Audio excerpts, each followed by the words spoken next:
साथ जुड़ चुके हैं। प्रशांत जी नमस्ते, और आज तो अस्सलाम वालेकुम कहना चाहिए आपको। कैसा रहा आपका? नहीं, पिछले 2 साल से जो हम लोग प्रयास कर रहे हैं कि बिहार में विकल्प के अभाव में यहाँ की एक बड़ी जनमानस को सिर्फ और सिर्फ लालू जी के डर से भाजपा और भाजपा के डर से लालू जी को जो वोट देना पड़ता है, उस स्थिति से, उस राजनीतिक बंधुआ मजदूरी से लोगों को आज़ादी मिले, लोग अपने बीच से अच्छे लोगों को चुनकर लाएं। उस दिशा में जो 2 साल पहले प्रयास शुरू किया था, उसका ऐसा समझिए कि पहला पड़ाव है 2 अक्टूबर, जब बिहार के 1 करोड़ लोग एक साथ आकर, पहली बार स्वतंत्र भारत के इतिहास में ऐसा होगा कि 1 करोड़ लोग आकर दल बना रहे हैं। बनाने के बाद लोग इतने लोगों को इकट्ठा कर सकते हैं, लेकिन 1 करोड़ लोग मिलकर दल बनाएं, ऐसा पहली बार 2 अक्टूबर को होगा। और उसी की तैयारी के सिलसिले में हम लोग 8-9 बड़ी बैठकें कर रहे हैं, जो क्योंकि ये जो 1 करोड़ लोग जुड़े हुए हैं, इस पूरी संरचना को, व्यवस्था को चलाने में कोई 4-4.5 लाख लोग हैं जो पदाधिकारियों के तौर पर आप जिनको मान सकते हैं। उनका एक बड़ा वर्ग में, ये जो आप सभा देख रहे हैं, कन्वेंशन, सम्मेलन, जो भी आप कहना चाहें, ये 10,000 12,000 लोगों की हर हफ्ते एक बैठक होती है, ताकि 2 तारीख को जो दल बनने की प्रक्रिया है, उसके जो महत्वपूर्ण पहलू हैं, संविधान है, उसमें हर समाज की भागीदारी है, उस पर उनकी राय विचार, राय शुमारी की जा सके, उनको कॉन्फिडेंस में लिया जा सके, ताकि 2 तारीख को जब एक साथ लोग बैठे तो ज़्यादातर मुद्दों पर पहले से चर्चा हो गई हो। तो आपने पहले महिलाओं के साथ सम्मेलन किया? नहीं, पहला सम्मेलन ये जिले और प्रखंड के स्तर के जो पदाधिकारी हैं उनका बैठक था 28 तारीख को। उसके बाद जो युवा साथी हैं उनकी बैठक थी। उसके बाद तीसरा महिलाओं की बैठक थी। ये चौथा मुसलमानों के साथ बैठक हो रही है। आपको लगता है कि मुसलमान आपको वोट करेंगे 243 सीटों का? नहीं, देखिए, वोट तो किसी भी दल को, किसी भी नेता को 100% लोग कर नहीं सकते हैं। 100 में 100 आदमी तो वोट करेगा नहीं, लेकिन जो जन स्वराज की मूल भावना है कि समाज के हर वर्ग को साथ में लाकर दल बनाना है, ताकि जब दल बने तो वो दल किसी व्यक्ति विशेष का ना हो, किसी जाति, किसी धर्म, किसी परिवार का ना हो, वो बिहार के हर उस व्यक्ति का दल हो जो चाहता है कि एक नया विकल्प बने। और 18% आबादी वाले मुसलमानों की भी बहुत बड़ी उसमें भूमिका है। तो जब ये दल 2 अक्टूबर को बनेगा तो इसके बनाने वालों में 18% मुसलमान भी होंगे। दल के पदाधिकारियों में 18% मुसलमानों की भी भागीदारी होगी। दल के नेतृत्व में भी 18% का नेतृत्व मुसलमानों का होगा। दल से जो लोग टिकट पाएंगे उसमें भी 18% मुसलमानों का होगा। दल से मनोनीत किए जाने वाले लोगों में भी 18% मुसलमान होंगे। और ये सिर्फ मुसलमानों के लिए नहीं है, जो भी दलित समाज है, अति पिछड़ा है, सामान्य वर्ग है, उनको उनकी जनसंख्या के मुताबिक उनको सही भागीदारी मिले, ये जन स्वराज की मूल सोच का हिस्सा है। लेकिन ये जो MY समीकरण है, यादव और मुस्लिम समीकरण, जिससे आरजेडी को हमेशा लाभ मिला है, आपको लगता है आप उसमें फूट डाल पाएंगे? और फिर मैं जाति हमें फूट डालने की जरूरत नहीं है। पहली बात तो आप ये समझिए कि MY समीकरण कहीं बचा हुआ नहीं है। ये तो अब लोगों के, मतलब एक तरीके से ये हिस्ट्री है।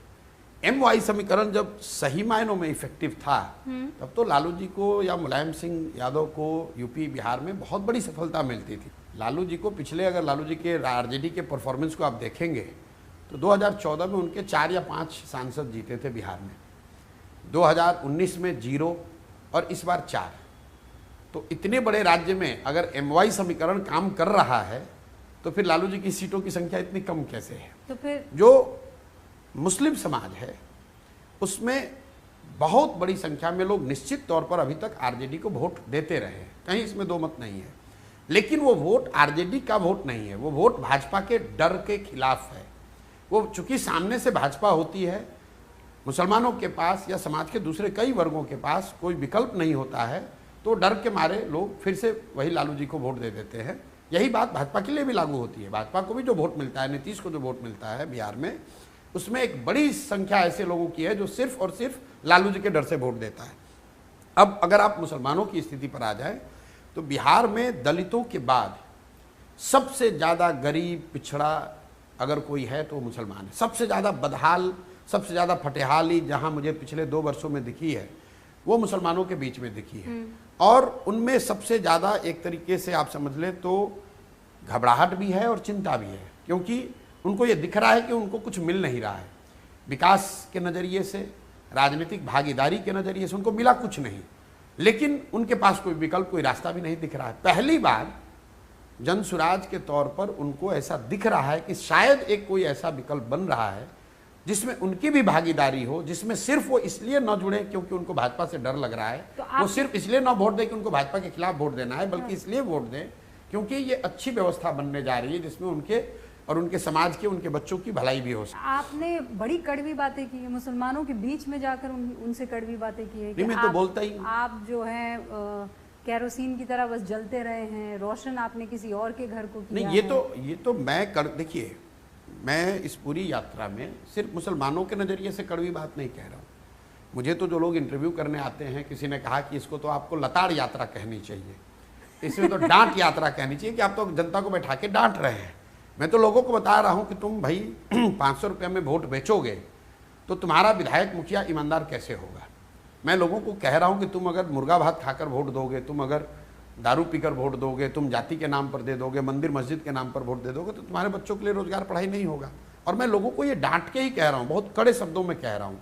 लेकिन अच्छी बात क्या है या समझने वाली बात क्या है कि इन सारे कड़े शब्दों के बावजूद जो लोग सुनते हैं वो सब ये दुआ करते हैं, आशीर्वाद करते हैं कि नहीं प्रशांत जी आपने बात कड़वी कही है लेकिन बात सही कही है।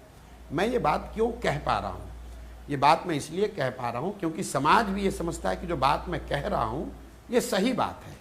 दूसरा, मैं उनका अपना हूँ, वो जानते हैं कि मैं बिहार का हूँ और बिहार को सुधारने का एक ईमानदार प्रयास कर रहा हूँ। सफलता मिलेगी नहीं मिलेगी वो अलग बात है, लेकिन आज आप बिहार में जाइए, जिसने भी जनसुराज का नाम सुना है, चाहे मेरा विरोधी भी है, वो आपको इतना जरूर कहेगा कि नहीं प्रयास तो अच्छा कर रहे हैं, बात ठीक कह रहे हैं, होगा कि नहीं होगा वो बात की बात है। इसलिए लोग कड़वी बात भी सुन रहे हैं। जहाँ तक अब आ जाइए सच्चाई की बात, मैं उनको क्या कह रहा हूँ? मैं तो मुसलमानों को इससे ज़्यादा कह रहा हूँ, किरासन तेल के मुकाबले से अलावा ज़्यादा कह रहा हूँ। मैं मुसलमानों को ये कह रहा हूँ कि आपके धर्म में, आपके दीन में, आपके कौम में जो बातें पैगंबर साहब ने बताई है आप तो उसको भी नहीं फॉलो कर रहे हो। आपकी बदहाली इसलिए नहीं है कि कांग्रेस ने आपको ठगा, कि लालू जी ने ठगा, कि प्रशांत किशोर बचा देंगे, कि भाजपा आपको डरा रही है।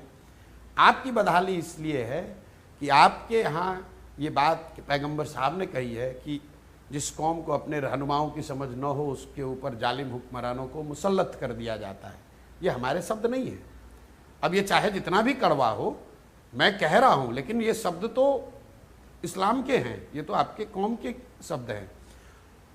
अगर आप ये कह रहे हैं कि आज के जो हुक्मरान हैं, आज के जो शासक हैं वो जालिम हैं, तो इसका मतलब है कि आपने कहीं ना कहीं अपने रहनुमाओं को चुनने में गलती करी है। क्योंकि ये मेरा आकलन नहीं है, ये तो अगर पैगंबर साहब के शब्द हैं वो तो गलत हो नहीं सकता है। तो आपके ऊपर जालिम हुक्मरान कब मुसल्लत किए जाएंगे? जब आप अपने गलत रहनुमाओं का चुनाव करोगे। नहीं, तो ये बातें जब मैं उनको बता रहा हूँ तो लोगों को ये बात समझ में आ रही है कि, और फिर मैं उनको बताता हूँ कि कैसे पिछले 25-30 सालों में उन्होंने गलत रहनुमाओं को चुना। किसी दल और व्यक्ति की बात नहीं है जिसकी वजह से आज उनके समाज की हालत हुई है। मैं आपको एक आंकड़ा दे रहा हूँ।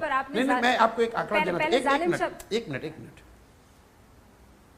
बहुत लोग मुसलमान जनरली पूरे देश में चर्चा करते हैं सच्चर कमेटी की। सच्चर कमेटी की रिपोर्ट आई 2006 में।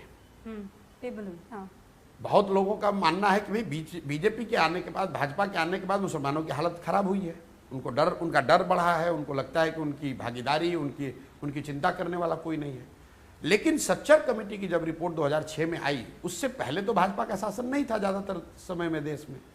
फिर सच्चर कमेटी रिपोर्ट में कैसे बताया गया कि आप दलितों से भी ज़्यादा आर्थिक, सामाजिक, शैक्षणिक, राजनीतिक तौर पर आप दलितों से भी मुसलमान पिछड़ा है।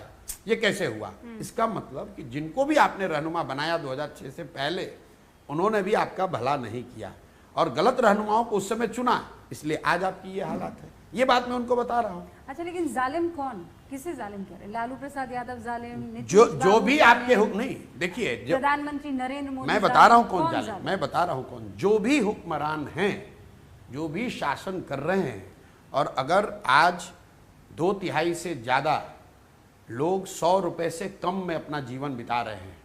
रूबिका जी, बिहार में 2/3 से ज़्यादा लोग आज भी 100 रुपया नहीं कमाते हैं। उसमें अगर मुसलमानों का आंकड़ा उठाकर देखिएगा, यहाँ मुसलमानों का पर कैपिटा एक्सपेंडिचर एवरेज 32 रुपये है। तो जो भी हुक्मरान रहे हैं, जिन लोगों ने भी शासन किया है, मुसलमानों के एजुकेशन की स्थिति देख लीजिए, मुसलमानों के किसी गांव में आप चल के देख लीजिए, पूरा बिहार ही गरीब है, पूरा बिहार पिछड़ा हुआ है, सब लोग परेशान हैं। लेकिन उसमें भी जो हम लोग के अनुसूचित जाति समाज के लोग हैं, जो मुसलमान है, जो अति पिछड़ा है, वो तो बहुत पीछे छूट गया है, बहुत पीछे छूट गया है। तो जिन लोगों ने भी शासन किया है, मैं सबको बता रहा हूँ, वो जालिम है।